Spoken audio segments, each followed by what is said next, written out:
Okay, well, welcome everyone. This is I guess, the last session of the research track of the Land Conference, the World Bank's Land Conference. I think we're going to give ourselves about an hour. We've been scheduled an hour and a half, but with everybody's agreement, we're going to try to keep this to about an hour. I'm sure you're all a bit tired after all of this intellectual exchanges. I've had the pleasure to participate in a session this morning that was fascinating. We went from frontier United States to Mexico to Japan to Italy and back again. So it was fascinating. So what we're going to do in this last session is to get. So my name is Dion Filmer. I am not Inder Gill. He unfortunately could not make it today. So if you were here to see the chief economist of the World Bank, unfortunately he's unable to join us. I'm filling in for him. We have people from various chief economists' offices in the World Bank, and we've asked them to sort of come at from their perspective. So we've got somebody from the Latin America region, from the South Asia region, somebody from the infrastructure vertical, as we're calling it now, and somebody from the Africa region. And we've asked each of them to sort of reflect on what are the land challenges, the issues that they see in the sort of in the domain under their purview, and then hopefully the idea is to lead towards a discussion of what are some pertinent research questions that they have, and sort of throwing it back to the research community. Please help us figure this out. So, without further ado, let's start with. Nancy Lozano, who's here from the Latin American Caribbean Chief Economist's Office at the World Bank. Thank you, Dan. I actually, not that it matters to you, but I work in Latin America, but I see it with the team that works on what we call sustainable development team. That's okay. Not a problem. But so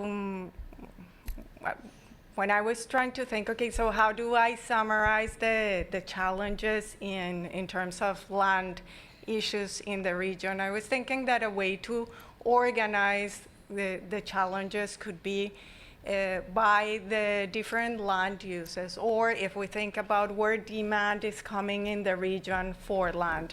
And there are three main, or I would identify three main sources of demand for land in the region, which are first agriculture production and rural development, second urban growth, and third I would call it for conservation or recent demand for ecosystem services. And all of these are very important for the region, both for productivity but also for livability and inclusion. And let me tell you a little bit about why these are so important and where are some of the challenges that I see along these three different lines. So first, land for agriculture and rural development. Well, in the region, about 5%, in most countries, agriculture represents about 5% of GDP, and for about half the countries in the regions, employment in agriculture is around 20%. So really from the economic point of view, very important sector for the region. In most countries actually exports are a big proportion of their exports are also agricultural products. And Latin American products represent a large proportion of several agricultural products in the world. For example, about 50% of avocado exports or soy come from the region. Then we also know that, of course, for economic reasons, but land and agricultural production in the region is also very important for food security reasons. There is still a couple of countries in the region where the proportion of food population in food insecurity or hunger levels is still very high. So it's also very important from an inclusion perspective. And I'm sure that most of you know also that LAC is one of the regions that is more unequal in terms of the distribution of land, with about 1% of farms occupying half of productive land. So here, challenges from inclusion, from the production side, inclusion I said already. Second is land for urban growth. Why is that important, or why is that demand important for LAC? 80% of the population in the region lives in cities, and we're expecting urban growth to continue. It has happened so far in a way that has been unplanned, disorganized, leading to large informal settlements, meaning that many people are left with bad quality housing, lacking access to services, or with limited access to central areas for the cities, for example, or to jobs. We're expecting that urban growth in the region, despite high urban population levels today, urban growth is expected to increase, and demand for urban land is expected to increase by 40% between now and 2050. So this is gonna still, so demand for urban land is expected to continue. And even in cities that have already been developed, land issues are still present, lack of property right definitions, and bad management of land had actually led to dysfunctional housing markets. And we are estimating that about 65 million new housing units will be needed also by 2050. So strong pressures from agriculture, strong pressures from urban land demand. Then we also see that that there is demand, or an increasing demand lately, for what I was calling conservation, land for conservation, and meaning land that is preserved because of their environmental uses, or the environmental services that it can provide. This is also very important for LAC if you think that of course, I am sure all of you know about the Amazonas. The Amazonas represents about 20% of the standing forest of the world. And it can actually sink about 20% of global carbon stock from global carbon that is sinked. It can be sinked in forests in the region. So it's a very important asset from the region, an asset from which many rural populations, many indigenous peoples and local communities depend for their livelihood. So again, very important for the inclusion perspective. But we're seeing today that deforestation continues, the agricultural frontier continues to expand. So it's putting these natural assets from the region at risk. We also, climate change is putting additional pressures on all the three demands that I have mentioned. Just to mention a few, about 2/3 of the population in cities in Latin America is exposed to very high risks of floods. And for those who have been following the news, you have seen what has recently happened in Brazil with floods affecting a large proportion of the population. So what we're seeing, one of the key challenges that we see is that the use of land in Latin America, or there are high inefficiencies in the way that land is used and allocated between these different uses that I was mentioning. In recent work that we did, looking at the optimal allocation of land uses in the region, and comparing it to the world, what we're seeing is actually that that land use in Latin America is the most inefficient compared to other regions. What I mean is it's farther away from the production possibility frontier. And what that means is that transformations in the region will be needed to improve the use or the efficiency in the way that land is used and allocated to the different uses. But that takes me also to to what we don't know. So we know that land use allocation is inefficient in LAC. We know that if the region transformed the way that land is allocated across the different uses, more carbon could be stored in the forests of the region without sacrificing production, for example. But we don't know what are the key bottlenecks for that transformation. We don't know what are we may have estimates of the costs of those transformation, but we don't know where these are happening. And because we don't know where these are happening, we don't know who are the most affected. So we need to better understand. We know the region needs to transform the way that land is used and allocated, but we need to better understand where are the bottlenecks, what are how are the costs distributed, and what are the distributional effects of that transformation.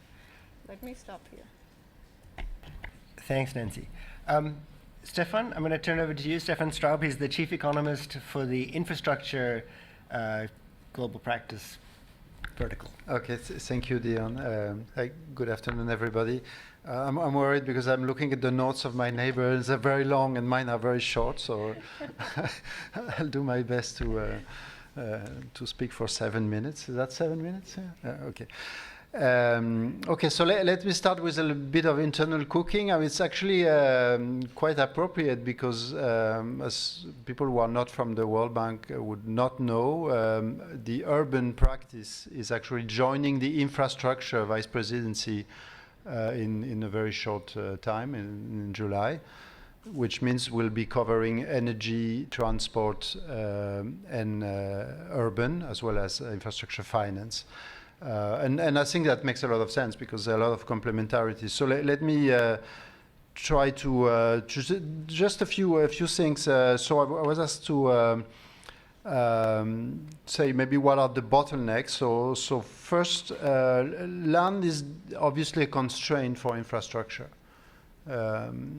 Infrastructure is, I mean, when we talk about infrastructure, we think infrastructure services, but those services are based on hard infrastructure, you know, that needs to be somewhere, and that uses land, and that also modifies the way land is structured. So I mean, it would be too long to go through all the ways in which this happens, but I can give a few examples. And obviously, for example, we have some work ongoing on the way roads, main corridors, highways partition land and are a problem for biodiversity. So, you know, it's not neutral the way you do infrastructure. So it's, I mean, there are mutual constraints between infrastructure and land. In terms of energy, I was looking, so I like historical examples. So I have a couple of them. So I was looking, working recently on the energy transition. And so before, you know, fossil fuel became the norm, people were using, were burning wood or natural biomass. And it was estimated that by 1800, a city like London would need the equivalent of the whole country to actually produce enough wood for the energy requirement of the city. So what we do in terms of generating energy and providing infrastructure services puts heavy constraint on land. So the energy transition actually did a big difference in the world because it kind of released that constraint of land in a very non-linear fashion in a way. And that, so interestingly, what's happening right now with the next transition to renewable is to some extent, I mean, not obviously The jump is not as big, but to some extent it's reverting that transition, and we again having bigger land requirements to actually generate the energy that we need. So to that extent, obviously, and right of ways and the ability to use land and have the proper institutions that enable us to build infrastructure in the right way is a constraint that has to be dealt with. So that's the first part. The second part is maybe less researched. I mean, one of the questions is how can data analytical work help address land-related bottlenecks? So it turns out that we just had a conference last week. We organized a conference called Infra for Dev, which took place in Morocco, and the conference was on infrastructure finance. Actually, when I think of infrastructure finance, I like to think of two related aspects. One is finance, so how do you raise the money to actually build infrastructure? So it's a question of how you get the resources up front to build that stuff that will actually produce benefits over a long period of time. But the other question is the funding, because eventually somebody has to repay that cost.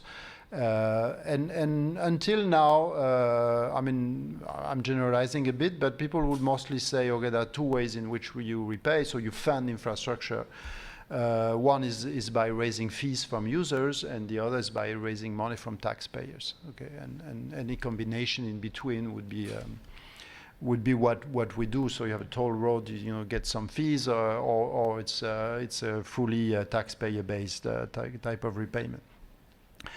Well, it turns out that actually for both aspects, both financing and funding, land is a really interesting object because it actually provides opportunities to do things in a maybe slightly more innovative way. So it's not, I mean, I'm not breaking big secret if I say that land is helpful to secure financing, and it's helpful as collateral.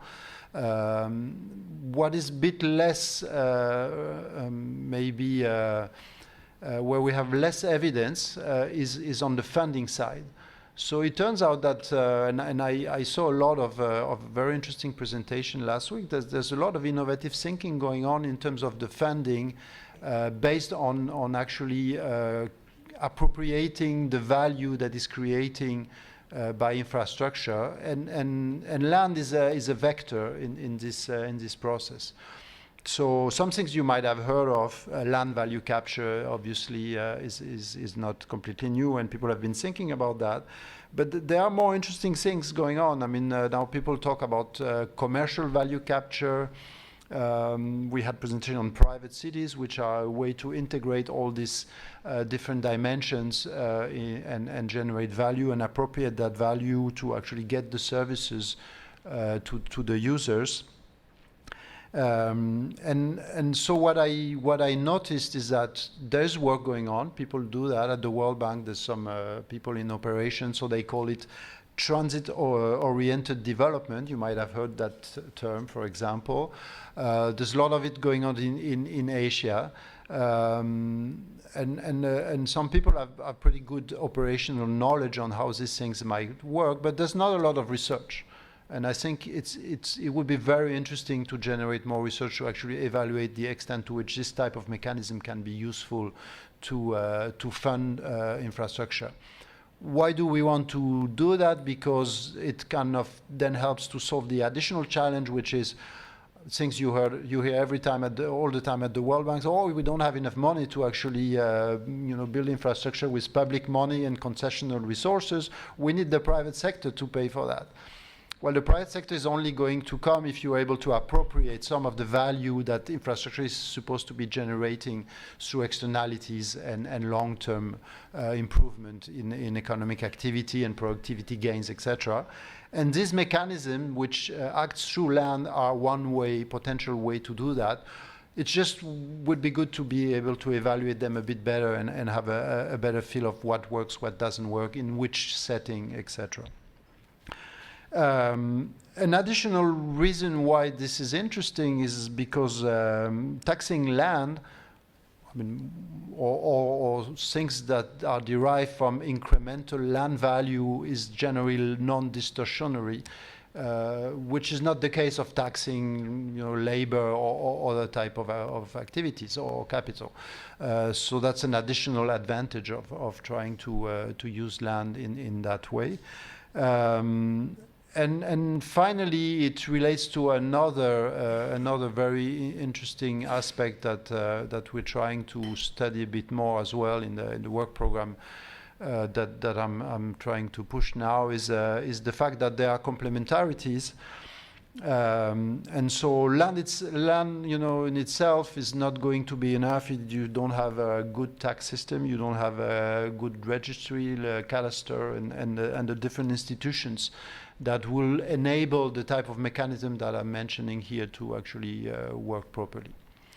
I suppose there could be many other things I could say. I mean, just to go back to an historical example, when the railway was built in the US in the 19th century to connect the west of the country, they needed to finance it, and most of the money was coming from the London Stock Exchange. So these guys were really used to finance things in the eastern part of the country, in Massachusetts and other places like that, because they, first there were people locally that had a stake in it, and they were pretty good. There was good information on who was investing and the type of return they could expect. When they started moving to the west, it was much more uncertain in many ways. So the one thing that they did, among other guarantees that the public sector was providing, is to actually give the people who were building the lines, for each kilometer of railway line they were building, they were granted 32 square kilometers of land around it, plus the full mining rights on the place. And that's one of the instrumental way in which they actually managed to build that railway, which actually changed the face of that country. So I really think that funding is under studied, and it's a really interesting mechanism, and land is really at the core of it. Okay, let me stop here. Thank you, Stefan. Actually, we had a paper on exactly that this morning, and that land is actually less productive, underutilized. Interestingly enough, but it was definitely a way to fund it. So next we have Franziska Onsorge. Onsorge. Okay. I actually asked her before exactly how to pronounce it, so then I messed it up. Sorry. She's our chief economist for the South Asia region of the World Bank. Thank you. Yeah, I'll give you the view from South Asia. And so if you ask me what are land-related challenges in South Asia, you take what Nancy said, you take what Stefan said, and you add on to that. South Asia pretty much has the whole gamut of land-related challenges. But it also has this wide heterogeneity. So let me go through 4 of them, give you examples. First, land tenure is not secure. And that picks up on what Stefan said, there's a simple lack of land registries. Or sometimes there is a land registry, but there is no map that goes with it. So the basics are missing in many parts of India, Bangladesh, Pakistan, Sri Lanka, Nepal, South Asia. And then the next step, many are not even there to take that next step of digitizing these things and then linking them to the tax and court records. So there are some, you get beautiful variation actually within India, if you can just get state variation. And we saw some of this in the session yesterday as well. So some rich states like Gujarat, Maharashtra, Andhra Pradesh, they have land registries. And I think we've helped them do them. And I think the person who helped them do them is here. But even poor ones, like Madhya Pradesh, for example, has some of these land registries. But then there are many, many who lag behind. And without secure title, it's very difficult for a business to assemble the land to do business, which is one of the reasons why, or maybe it's the reason, why an above average share of mid-sized firms, 12 to 19% in South Asia, well above the average for other emerging markets and developing economies, complains that land is the main constraint to doing business. They just can't get the land. So the land tenure is not secure, and with that, everything else in the chain is not working. So the next step in the chain is land use. So item number 2. Land use is hobbled. And that's in urban areas, it picks up a bit on what Nancy said about Latin America as well. You have these layers of government who are responsible but uncoordinated. So planning is all over the place. I mean, again, there are nice exceptions where cities are well planned. Many of them are private. Martin Rama just published a book on some of the better examples, and there are many that have exactly the slums that Nancy mentioned for Latin America. So it's this urban planning that is uncoordinated. And then in the agricultural sector, there are two parts of this. One part of it is subsidies, widespread subsidies. And these subsidies favor certain crops. So, for example, electricity subsidies, water subsidies. The crops that are particularly favored are rice and wheat in India, and cotton and wheat in Pakistan. All of them need a lot of water. So that kind of tilts the whole structure of farming, the use of land in a particular direction. In Sri Lanka, there's an additional wrinkle to this. 80% or more than 80% of land is owned by the government. And there is no inventory. There is no planning for this urban land or agricultural land that they hold. So for urban land, what happens is that the squatters go in and use it for whatever they want to use it. Again, lack of planning. For agricultural land, often they're only allowed to produce one sort of crop. So really, across the region, land use is really heavily restricted in various forms. The third level that's missing is land marketability. We heard yesterday in the session I moderated how really rental markets are negligible. Rental markets are negligible, and land sales markets, especially in agriculture, are non-existent. So for example, yesterday, one of the papers by Marin showed that in India, I think it was India, only 5 to 18% of land is rented. And think of the US, 45%, EU, 55%. So that's sort of what you would think would be a more efficient use of, potentially more efficient use of land. In India, it's somewhere between 5 and 18%. These land rental markets just don't work, in part because land ownership rights are presumptive, because of that first bit that's missing, no? The land tenure is not secure. And then, of course, land sales through land transfer, especially in agriculture. Land transfer doesn't really happen through sales. It happens through inheritance. Now, the urban land is a bit different there because the mortgage markets work quite well in most cities, actually. It's the agricultural bit where the land transfer is not really market-based. It's really based on inheritance. And then the fourth element of this, the fourth type of challenge, is that social norms are really not helpful in South Asia. And that's especially true for caste and for gender. So on paper, if you look at the women business on the law, it all looks very good.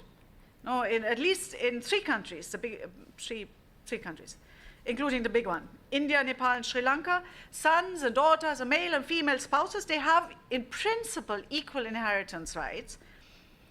But not in Bangladesh, Maldives, Pakistan. But even where these rights are in principle equal on paper, in practice, these women sign away their rights. And DEC just published last year a very nice global indicators brief that lists the many ways in which these rights are just sort of signed away, even if the law gives the option in principle. And that's why yesterday I was delighted to see that paper by Nathan Barker on Ghana that showed that if you just allow women to own the land, whereas before they did nothing, they started becoming the owner farmer, and the men were freed and released to work in non-agricultural jobs. And that really significantly raised household incomes. I suspect if you did something like that in India, you might well find something similar. And then I'm not even talking about the tribal land challenges and all the more complicated issues. So if you put all of these challenges together, you'll find it very different. You can see how opportunities will be missed. And I want to pick up on one of the opportunities that Stefan mentioned, the energy transition. So in principle, just about everywhere in South Asia is prime land for solar energy production.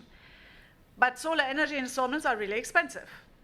Yeah, they take years to amortize, and they take even longer if you have to compare that amortization, if you have to sort of benchmark it against subsidized electricity, which is the case in Bangladesh and India, for example.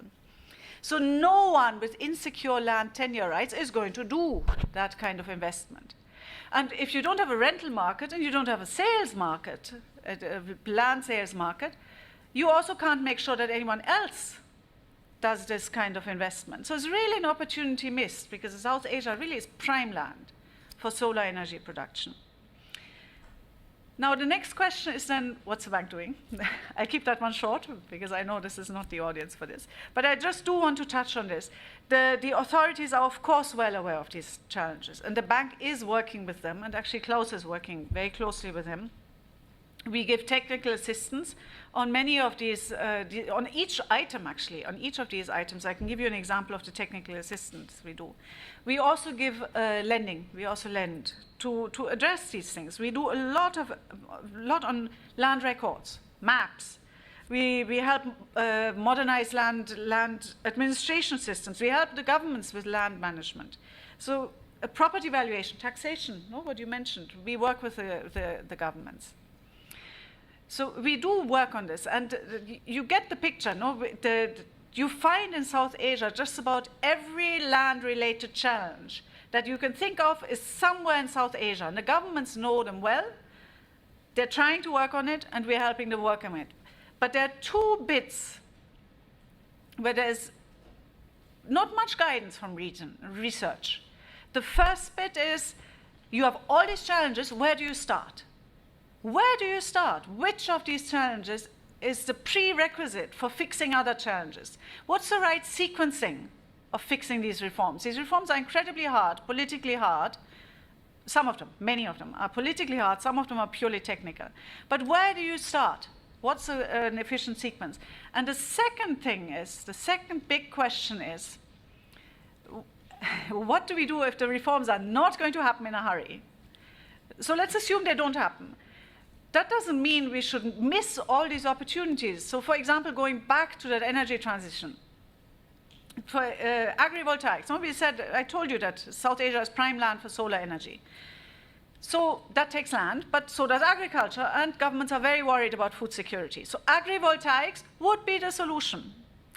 So you put these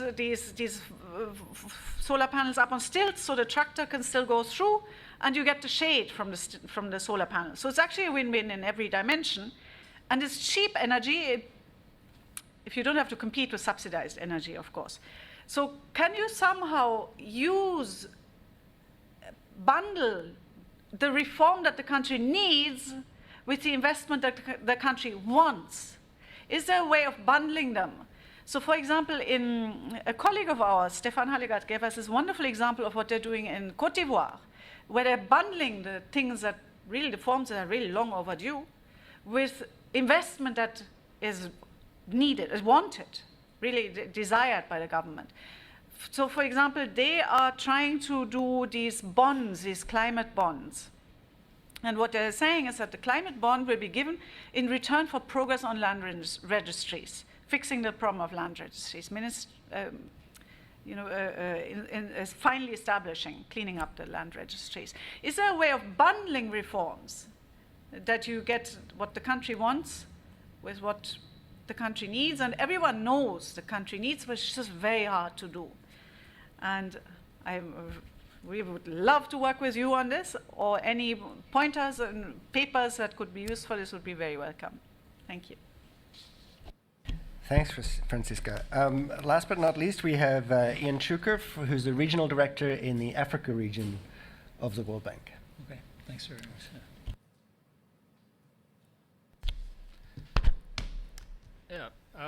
Thanks very much. Can you hear me okay? Yes. Yeah, good. You probably think I'm going to talk about rural land in Africa, but I'm going to talk about urbanization. Because in the next 30 years, more people are going to urbanize in Africa than urbanized in China in the last 30 years. And if any of you have worked in China, as I have, 10, 15 years ago, and seen what that takes in terms of First of all, the land arrangements in order to facilitate the very rapid development of these urban areas in a very organized way. And just the sheer magnitude of the infrastructure that's been laid in order to form a country that has, you know, a strong export orientation, which is exactly what Africa needs to be a, you know, be on top of things in the next 30 years, to compete, basically, right? And so, so what do we have today, right? We have 60% of the urban population in Africa lives in slums, right? At the moment, food costs 35% more than in equivalent Asian cities. Housing costs 55% more, and transport costs 42% more than comparative Asian cities.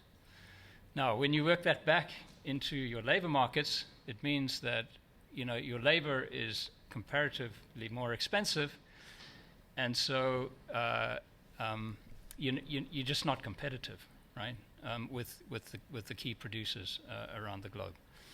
And so, and why is that, right? It's because the engines of growth, which are typically the cities, you know, the cities that produce 80% of GDP with about 50% of the population, you know, globally, are not the engines of growth that they should be, right, in this context.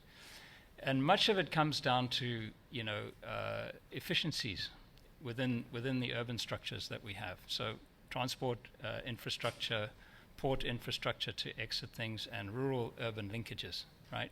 Bringing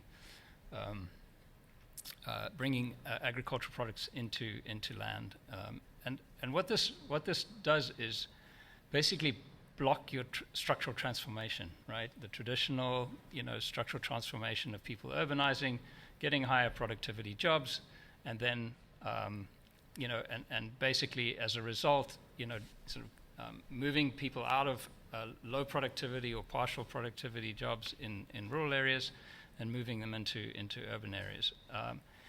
And so,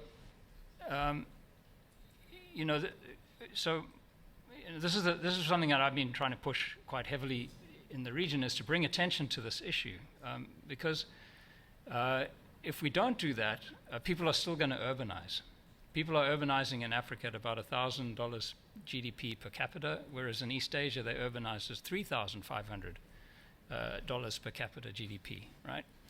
And I'll get back to land, right? So why is land so important in this thing? It has a lot to do with land use planning in urban areas. It has a lot to do with your tax structures, you know, for you know, ensuring efficient use of land. You know, you see these very strange urban outlays in many African cities where you have these sort of satellite villages, you know, that are quite distant apart and quite inefficient. And much of that has to do with people sitting on land in between those satellites, right? Somebody bought, you know, influential people buy pieces of land and they sit on it and they speculate, right? No taxes on it, right? So there's no incentive for them to do anything about it, just wait for the values to go up over time. And so, and then it gets back also to your revenue sources, right? So, you know, if you look at China, they finance most of their urban infrastructure development through, you know, land conversion, right? And taxation, and then use that as a sort of positive cycle to do that. And does Africa, in a market context, obviously very different from China, in most countries, is there a mechanism for raising those revenues from development, right, from urban development, through taxation? And largely it's completely absent, right? So, you know, there's an area that really needs some work if you want to do some research. Then looking at you know, and then, you know, working back from there into the rural sectors, what we're seeing is you know, a lot of land market frictions, right? Again, you know, much of the land is traditional land, and then you know, some of the public land is some of the you know, the land is not held in common. You know, has issues about title, and so you're seeing frictions in terms of people being able to move out of rural areas and into urban areas in order to look for higher productivity work and leave the rural land to more productive producers, right? So this is an old story. I won't spend much time on that. Then we have that. We have a lot of issues actually of this interface between traditional land and conversion to private ownership, and we're seeing it playing out in so many ways in the African context. We have a big land reform, land titling project in Tanzania going on at the moment, and it's a challenge, to try and sort this all out without having something blow up, because it's so politically fraught, and so many overlaying, titles and so many overlying rights actually to different forms of land that have evolved over a period of time. So that's a huge challenge for us in this context. And then my final point is what's worrying me going forward. So one thing that I am seeing, which is rather worrying, is on this carbon market development issue of the sort of carbon land grab, which is very difficult to get a handle on, where you're having big groups of people with a lot of money, let's put it that way, coming in and buying up carbon rights, over certain areas of land, right? And even governments, working on jurisdictional approaches to carbon finance. So you say, okay, well, we'll have this whole area here and the government will, have a program for, measuring the change in forest on this particular area of land. And then we're going to claim some, we're going to, convert these into financial instruments, and we'll then issue some ERPAs. Government will get some money. We'll share some of it with the local population. But in that process, you may have actually disenfranchised a whole bunch of people without even asking them, because it's not assumed to be necessarily tied to the geographic area, or the particular parcels of land. But it is actually extracting value from that from those areas, right? And so we got to be very careful of this, because we're already seeing it starting to show up in some of our safeguards operations, where people are complaining that they've been disenfranchised of their carbon rights on their properties, and people just didn't think about it, right? So anyway, I'll stop there. Thank you very much. Thank you. Thank you all four of you. It's interesting. There's some similarities, but then obviously some very different kind of perspectives, which is, I guess, what you'd like from a panel. So let's open it up for questions, or if you have comments, brief comments for anybody or everybody on the panel. Any questions in the room?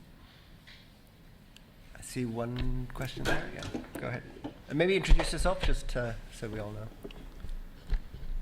Let me please make some comments. I think that when you speak about the land registries, and I come from that sector, I will tell before, what we want is to make titles marketable. I think that it is the aim, to make them marketable, and that is the idea to establish land registries. And I think that we could everyone agree. It's very important now, digitalization. We are speaking continuously about the digitalization, but we need that equality of this data. And before, this is a moment to find if these data have quality or not, are qualified data. Because if not, we will have the problem trash in, trash out. And it will be worse because we expand things that are not correct. But I don't want to speak about this, because we had always debated all these things, is how we can do. Well, perhaps you have to pay attention to the history. As Stefan pointed out, the rail wheels, we have all this history. These problems are common. The problems that you have mentioned are common in Europe, in South Africa, in Africa, in South Asia, are the same, with varieties, but in essence, if we make a deep study, are the same. So we have the history to study all these things. We have history of Europe. We had these problems, the same problems. We hadn't markets, we hadn't rental markets, we couldn't sell that. There is a place where to find in the history. I remember Hernando de Soto, one of the things that he was right, not all, the other, he made a lot of mistakes, is that Europe has lost the plans, how Europe had solved all these problems. And today even we have new solutions that come from the countries that before were in the communist. He's not now with us, Mikhail from Romania, but he has a lot of history. Why? Because we are not going, in this moment, we don't begin from scratch. We have always something, titles of property, so we are not beginning with a new digital system. We have things before that. So we have to pay attention of all this. The idea is not only to pay attention to the history, but to share experiences. Why? Because all the things we are going to do in this field, its effect is not immediate. It's in the long term. And in the long term, when we try to verify, the result is irreversible. We cannot go back, and the damage could be made. So it's very important to share these experiences, and it's very important to have a global study or a global survey on land issues, because we need to speak, to have quality data, and to have the same method, to see what is happening in the world. But not to say this is the best or not the best, but to find what I can do or what I cannot do, or what is possible to do. Because if someone is doing, perhaps I can do it also in my country, because it works. So this is an obsession. I think that if we, in this moment, take a train or take a bus, we must know where we are going to go, which is the destination of the bus. So it's very important to have a clear design of the method, what we want, where we want to arrive. And perhaps there has been one of the mistakes.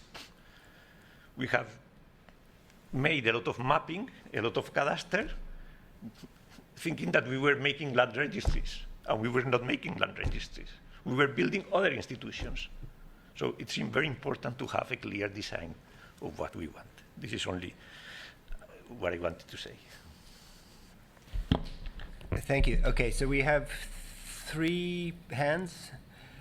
4 hands. I would ask you to keep your comments brief if you don't mind, just so we have a chance to give everybody a chance, and then I want to come back to Klaus at the end. So let's go 1, 2, 3, 4. Okay. Hello, everyone. My name is Harris Salad. I'm a senior economist with the research department of the World Bank. As researchers, one of the things we do at the World Bank actually is provide advice on the interventions, including the land interventions. So basically, we do work of peer reviewing the projects before they are taken to the field. One of the questions that always comes up in those meetings is, what about the political economy of the reform?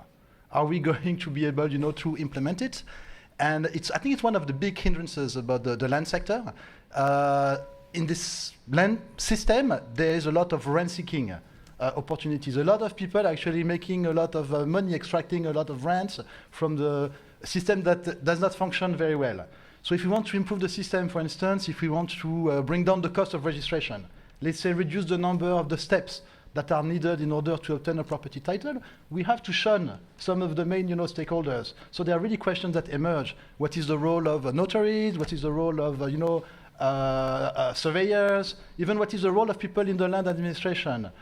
Sometimes there's a lot of hostility. I mean, there's a big question. How do you reform a land administration that does not necessarily want to be reformed?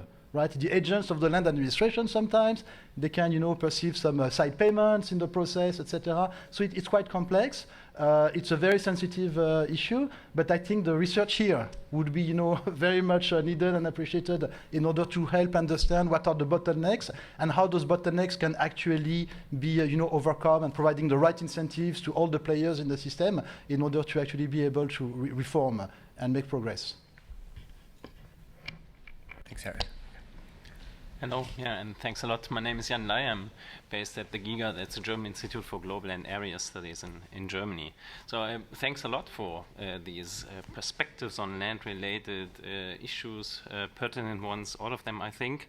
And a comment, it's rather a comment than a question, and it relates to how our discipline approaches many of these questions. So I'm also a development economist, and we're all aware of the impact evaluation type of thinking that dominates our profession. And what came to my mind when you discussed these issues, there are many of those cannot be so properly addressed using, say, an approach that focuses on causal identification, randomized control trials, etc. To mention a few is sequencing and bundling. That I find a very pertinent issue, is not beyond land. That is difficult to address, thinking in this type of counterfactual reasoning. Then, and related with the political economy of reform, that is related to the question of sequencing and bundling in many regards. The other one that the gentleman who works on Africa raised is the question of structural change and the underlying forces. Another issue area that has probably also, because of that emphasis, stepped a bit into the back. Same holds for questions of distributive efficiency in Latin America. So I think you get the gist of my comment, and I would like you to maybe also comment back on whether that's also how you perceive the general approach also of research here at the bank. Thanks. Thanks. Just to give everybody a heads up, so we'll take the two other questions. I'll give the panelists each sort of 1 minute if they want to respond, and then we'll have a closing kind of for the conference as a whole from Klaus. Hi, everybody. My name is Ana Robredo Segovia. I'm a research associate in the Land and Carbon Lab at the World Resources Institute. And I wanted to talk more about data production and analyses and how these can be made available to decision makers. So I was at the Satellite Summit earlier today, where a lot of remote sensors are talking about all of the amazing data products that they're producing, and how there's this sentiment that there's like this huge flood of information, but maybe not necessarily users who can apply that information and use it in a way that's responsible given the limitations of the information, right? And I feel like as researchers, we also have that problem where we create these analyses and we put them in journals, or we talk about them in conferences. But going back to that political economy question, when is the right time to bring these up to decision makers? Who are the right decision makers to contact? These questions can be very sensitive. You might be communicating things in a way that leads to misunderstandings. And I'm just wondering, from your experience, what is a good way to link up this research or this data to decision makers and make sure that it's used in the right way? Thank you. Thank you very much. My name is Emmanuel Nkurunziza. I head a regional organization based in Nairobi that brings together 20 countries, ministries of land for 20 countries in Eastern and Southern Africa. I also wanted to comment on this issue of data and the necessity of analytical work in the work we do. This organization was set up about 50 years ago by the Organization of African Unity to help the African countries be able to measure, map their resources, and plan for them. So we work with the ministries of land. So, but before that, I, of course, worked in Rwanda for almost 10 years as the head of the Land Authority and the Chief Register of Land Titles. And so my experience there with how important data and analytical work was for the program that we ran is something I've shared with the other countries, and we appreciate that this year, after some hiatus, we see the global survey that has come back on board by the World Bank. Because when we were beginning the land reform program, the analytical work done by the World Bank to give us the baseline and therefore the areas that needed reform was very, very important. And everything we did over that period was actually pegged on some of the gaps that had been identified by the surveys and the doing business work. So having it back is something that our countries appreciated. I was able to invite Klaus to talk to our governing council, which brings together the ministers and permanent secretaries from these countries. And they are all committed to having this work feed into the reform programs that they are undertaking. So whether it's really objective assessment, whether it's resource mobilization and garnering support within the countries for the reform programs, whether it's peer learning and benchmarking, this analytical work is very, very critical. Today I sat into really very useful research sessions where you see analysis of long-term historical data from countries. And I was asking myself, where will we get this to similar analysis for the African continents? And maybe this year's format of the operational and research tracks, also I made my own anecdotal observation that I seem to see very little of really research coming from the continent of the African continent. Maybe Klaus will tell us at the end, but that's my observation. Whether it's the papers, which the researchers, I don't see them, and something has to be done about that. So really investment in this area is very critical, both for current reforms and for future tracking of whether we are achieving what we are trying to do. Thank you. Thanks. So I'm going to turn it back to the panel, maybe in the same order, if you have any reactions to the questions or the interventions from the other panelists. I don't know if I'm answering anybody's question, but listening to the different comments, the example, it reminded me about the time when the city of Bogota in Colombia, the capital, they did their cadastral update in 2008. It came after 2006, a failed exercise, terrible high cost to the city, political and money-wise. And in 2008, they decided to try again. And this was this, I don't know if all of you know, but Bogota is one of the successful examples of a strong, updated cadastre in the city that has actually raised revenues for the city, I think, at the level of 600% between 2008 and today. And it's kept maintained. What the secret of why it was so successful, it was first, investment in data.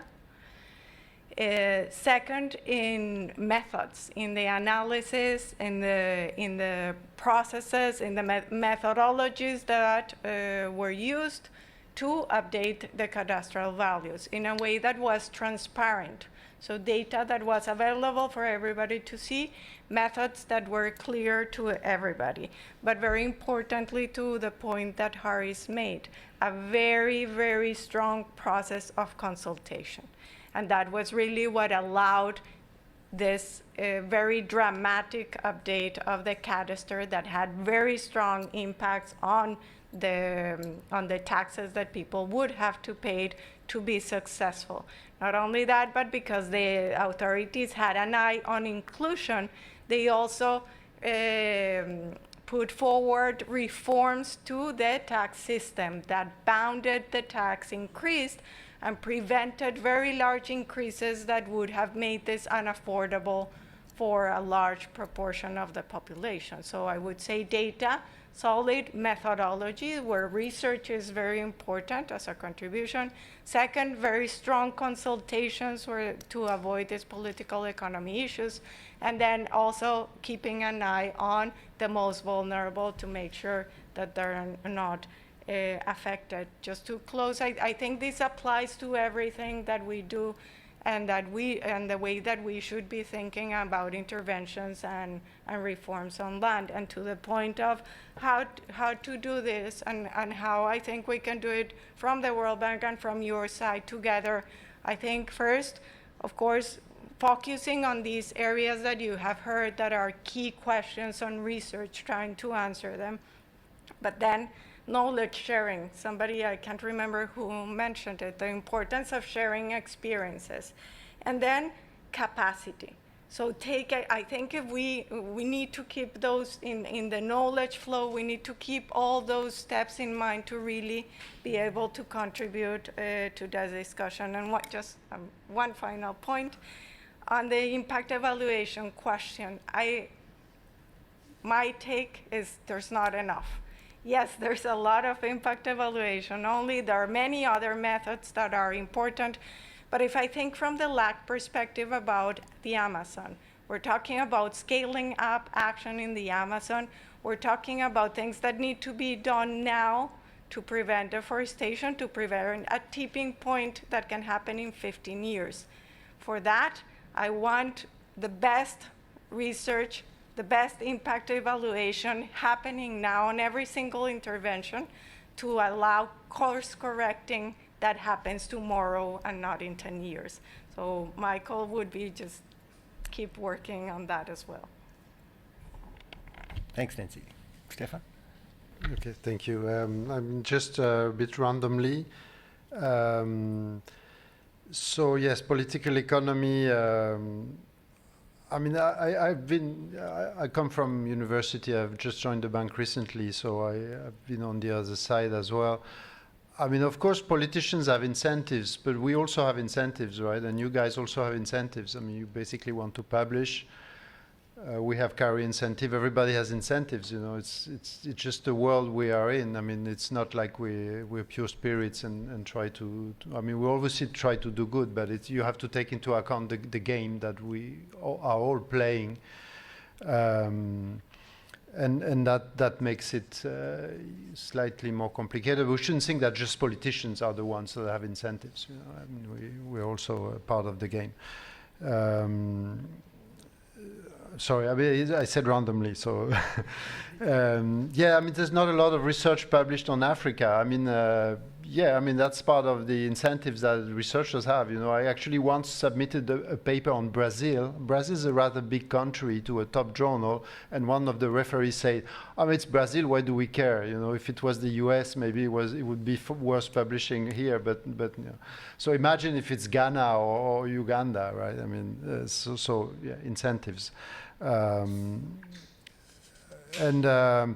And then another thing also that is built into our incentive is that unfortunately economics is one of these disciplines where data is undervalued and descriptive work is undervalued. I think it was Richard Feynman, who's a famous physicist, who Nobel Prize say that once. You know, in physics or in other hard science, you can publish in Nature or Science just by, you know, generating new data. In econ, I mean, I don't think you just publish in AER or JPE because you generated new data.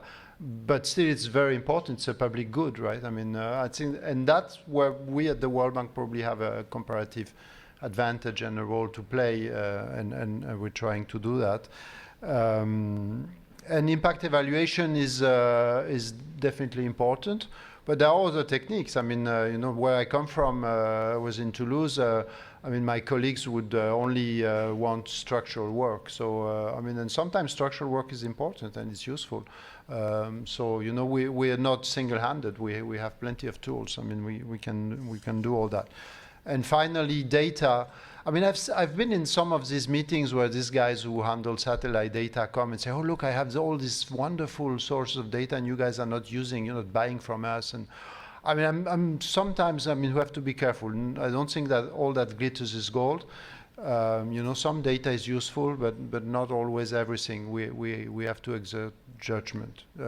Yeah, sorry, I really say it was going to be random. I think it is, but thank you for the comments. Thank you for the comments. I want to come back on two comments. The global survey, the gentleman here, and the methods, the gentleman from Germany. And I think that ties in also with the gentleman from Africa. The global data is something that is sorely needed in this particular field. And I tell you why. Last summer, I'm a macroeconomist. I benchmark countries across other countries and across time. Last summer, we tried to do we tried to actually initiate a research project on land challenges in South Asia. I could not believe it. This is the first time I've come across a subject where there is no global database that simply documents the institutions across countries over time. There's no comparison. How do I know that there is anything wrong in South Asia if I don't know what's right? What's the benchmark? What's the average? There's no comparison. So now we're very much looking, I agree with you, very much looking forward to the Be Ready to give us exactly that, the benchmark. That's the first point. The second point on the methods. Impact evaluations are great because you can have some confidence that there is a causal relationship. But they're even greater if they are many on a similar topic, so you can aggregate them up into a meta-regression analysis and have some get sort of a broader message. Can you actually trust this one impact evaluation? If you just do a literature review, we often do these literature reviews of these impact evaluations, RCTs. These literature reviews all start with the same line, the results are mixed. That's why it's so useful to have many of them so you can aggregate them up and extract which bits, what condition on what do the results hold and on what not. So they are useful, especially if there are many of them. But I agree that it needs, to really have confidence in policy advice, ideally you would have impact evaluations, many with a meta-regression analysis, and you would have something else. Yeah, so you know that it's not just one thing that's supporting this policy advice. Because the gentleman's right. We're setting policy now that'll have impacts 10 years from now and are irreversible. So we really want to be sure. Thank you. Thanks, Francisca. Ian? Okay. Yeah, so let me address this question of, how do you, connect the research data, the sort of data-heavy research work with the sort of practical work that I'm working on, day to day, right? And so there are two areas that I've been working on a lot over the last couple of years. One is on natural capital accounting, where spatial data is so critical and becoming more critical over time. In the past we have worked on sort of resource accounts like land accounts, forest accounts, these types of things, which are all spatially based. And really important. But as we move on, we're moving into a different mode of operation, which is ecosystem accounts, right? Where you actually take a specific geographic area and then start measuring the ecosystem values, in a more integrated way. And you can build them up over time. You can focus on forests and then build them up, add the water accounts and everything on a particular space, right? And so that connection between spatial and value, economic value of land, then feeds into a lot of decision making. In fact, I was interested to hear about Rwanda because we've been working there for about 5 years on natural capital accounts, right? Rwanda is very, very advanced in this area, and what we're seeing over time is that this is really being used in the policy decisions now, right? It helps you prioritize. So, if you're putting in an agriculture project, where are you going to put it, right? And Rwanda has the data to be able to do that because they've done all these great natural capital accounts, right? So it has real world applications, right? So that's the first example. The second one is, where we're working on trying to incentivize, individual smallholders to behave differently, right? So Ethiopia highlands, highly degraded landscape, right? Where obviously the incentive structures were just not there to induce people to farm in an ecologically sound way. And so we've been doing these watershed rehabilitation projects now. We pick up about 4 villages, you design the watersheds with them, and then incentivize them to put in structures, set aside certain areas that steep slopes that shouldn't be under agricultural production, and so on and so forth. So it's all about local incentives, right? And so once you got the thing sort of modularized, and you can work on these individual watersheds, you get it into a this modular form that you can then expand out. And all you need two things. One is you need to be able to measure the change on the ground, right? So that's where the spatial data and what's going on in the land is really critical, right? And it's not so easy, as you mentioned. You know, the IT guys show up to you and say, "Hey, you know, we could just measure these individual trees for you, and you know, we'll give you the answer," right? It turns out to be really, really difficult to measure. And what we're measuring there is water retention in the soil. So, you know, are you farming better, more organic matter in your soil, so you're retaining more soil, so it doesn't all rush down the river with the soil, you know, when there's a heavy rain. We're measuring vegetative cover, we're measuring carbon sequestration, and we're measuring biodiversity, right? So, you know, and these are all metrics. You know, once you've established a measurement system, you know, you can then figure out ways to pay people for incentivizing them to actually change the way they behave and change those metrics, right? And then once you built that whole platform, then you can find different people to fund it as you go along. And so, you know, what we've done is we started, you know, with a very small project, you know, $20 million or something, figured out the mechanics of doing it, and we're now at you know, about 7,000 or 8,000 watersheds, right, that we worked on in Ethiopia, and with this payment for environmental services type of structure. So, you know, and once you've got the structure in place, you know, we've gone around and raised extra money, right? So we started with, you know, this $50 million. We now have a $500 million operation. We've already raised another $500 million from other donors who can just sort of plug and play into this, basically into this data structure, right? That we've developed, well, the government's developed. I mean, it's not even us. I mean, the government is fully integrated into the government system, but they've developed this data, you know, system. Which is you know, usable for payment for environmental services. And so, you know, once you got that established, you can start inviting people to pay for different things that they may be interested in paying for. You know, is there a company that's, you know, Gucci bags that wants to look like they're helping biodiversity in Ethiopia? You know, maybe, you know, and they're willing to put money into this platform. So I'll just leave it there. Thanks.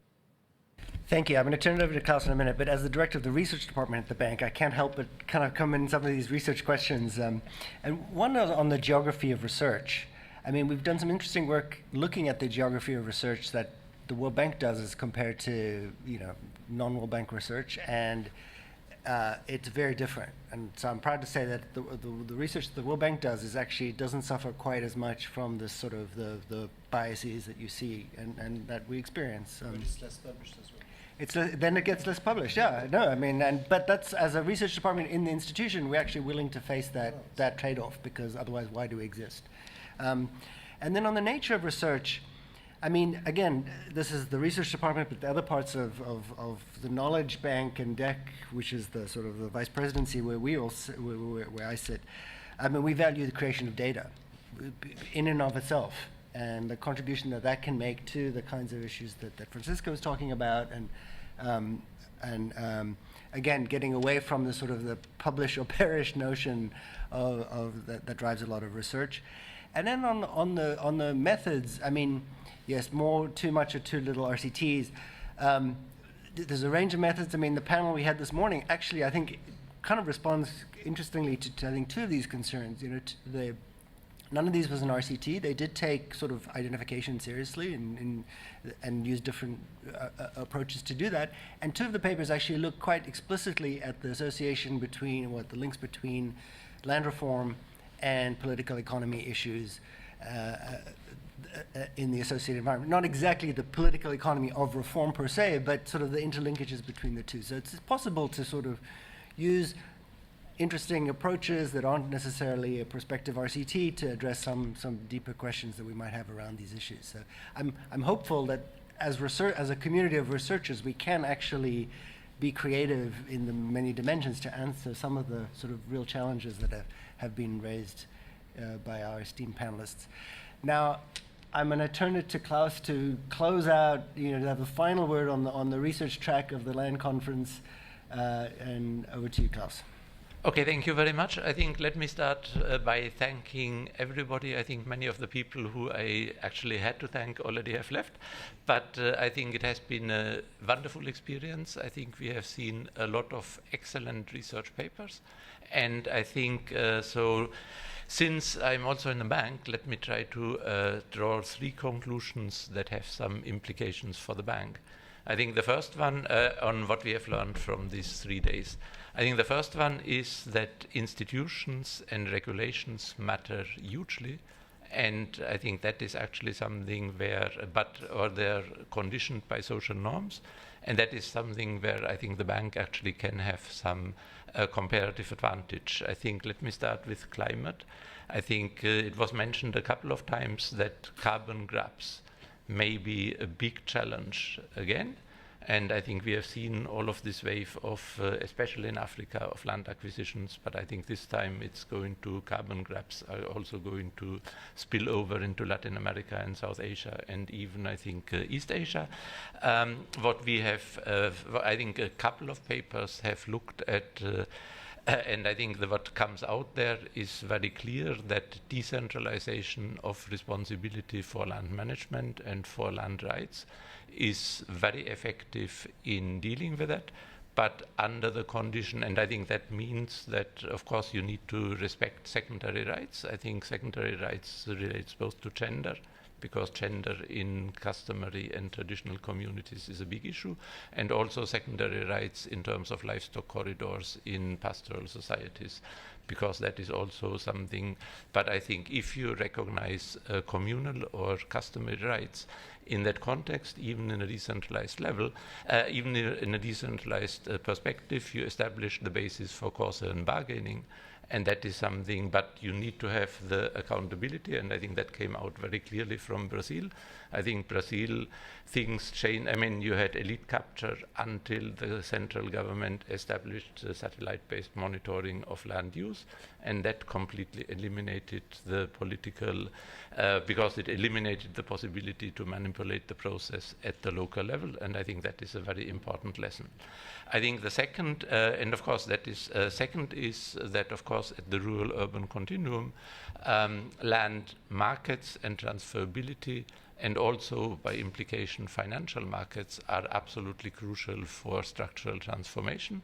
And that is something where I think it is quite concerning that a lot of bank land projects included actually give rights that are non-transferable, and I think, as Stephen said, this, or as we heard this morning, non-transferable rights are a wonderful way of establishing clientelist systems and deepening, and that also in the context of that, you may actually end up on a structural path where you disincentivize the provision of public goods rather than incentivize that by decentralizing. And that is something where I think you have a huge institutional failure, and that we need to be very much aware of and also guard against.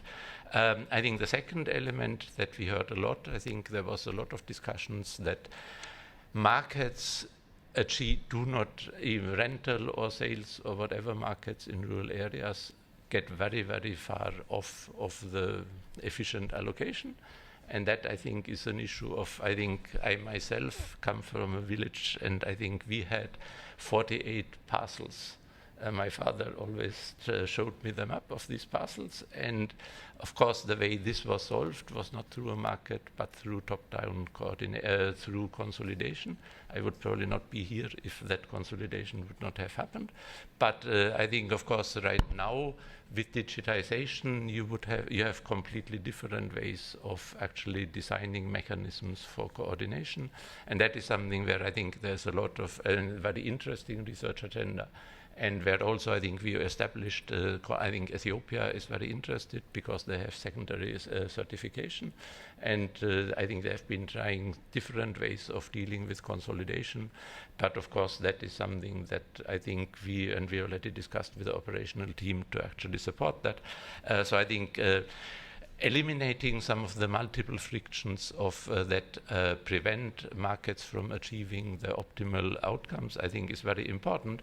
And of course, in that context, the digitization is very, very important and also offers a lot of possibilities and perspectives, because once you have digital registries that are fully interoperable and that banks can directly link into, I think that is the precondition for credit market effects of land titling, and that is something that probably needs to be much more focused on and or could be emphasized much more.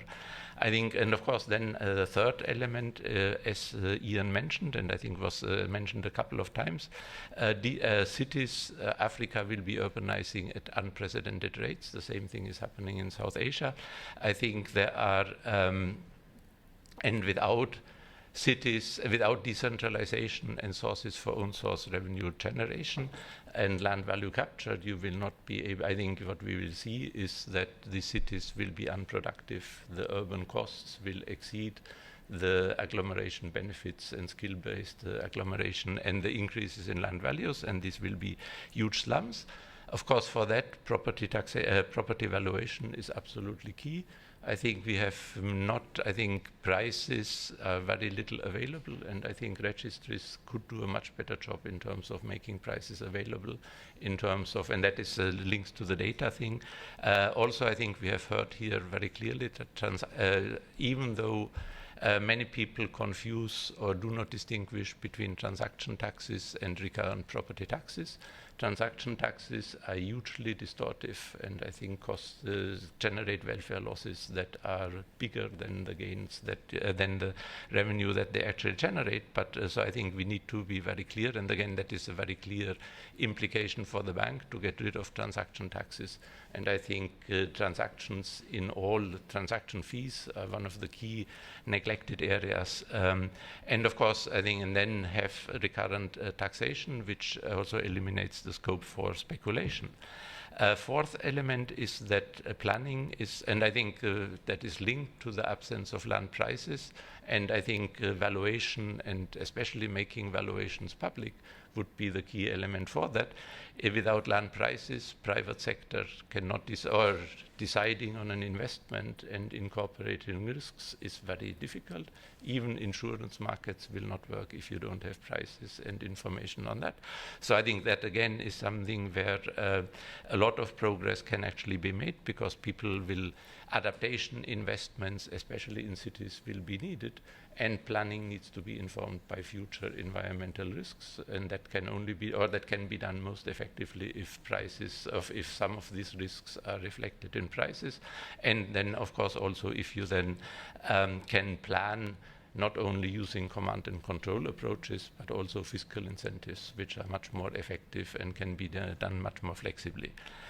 So I think in that respect, the second element, or the second lesson that we learned, is that the scope for doing good research has expanded immensely, and I would even say exponentially, due to access to remote sensing, open data, machine learning, scraping, and text analysis, and we saw many, many good examples of that. But I think, and some anecdotal evidence, I think, is, or the one element that actually is a big exception to that is registry data. I think registry data, and that I think is something where I think and I think we have examples. I think MCC is a good example. I think MCC randomized the intervention in Benin and made the data publicly available. And that I think a couple of people here, or at least one person here, his whole career is established on then going back without any intervention by the bank or by MCC to actually look at the longer term impacts of that. I think there are some that is one of the areas where, and I think again UK opened up its registry data. You saw a wave of publications coming out afterwards. And that is also, I think that could be a question whether the bank can perform a role as a trusted intermediary to actually anonymize some of these data and make them available to researchers, which I think, especially since in our projects we are generating or helping to generate a lot of these data. And then, of course, the third point is that research and exchange among institutions is very, very important. And I think what there, I think alluding to also what Stefan, what you said, historical, I mean, we have seen a lot of historical examples from the land grants in the US, where that showed not only the importance of the initial allocation for efficiency of land, which again I think relates to the fact that markets will not hit the equilibrium very quickly. That takes a lot of time. I think in the US you see the effect even after 150 years. And of course I think also the distribution of public land. We have seen in Latin America many of the challenges that we are facing with customary land right now. And indigenous rights recognition in Latin America, I think, has a lot of lessons, and a lot, I think Peru as well as Chile, very excellent long-term studies actually that digitized a lot of information, showed that. So I think clearly exchange, and that is also why we are very happy to be able to partner with institutions like RCMRD or the International Registry or the European Land Registry Association, because there is a lot of potential there. I think all of the, I mean, you see differences in timing, but the nature of the challenges that has been experienced by land registries is very similar. And of course, that brings me to the last point, I think. So in that context, I think using that to generate a set of indicators and that can provide a roadmap and that shows where are you in terms of your registration system in a very objective way is very important, because as Harry said, and as we all know, political economy is very important. And having a global comparison, I think doing business has shown that nothing can be as effective as comparing yourself to your neighbor. So with that, I think I would like to again thank everybody. We hope that this has been some inspiration, and a lot of you will be motivated to hopefully in collaboration with bank operations to submit papers for next year's research track of the Land Conference.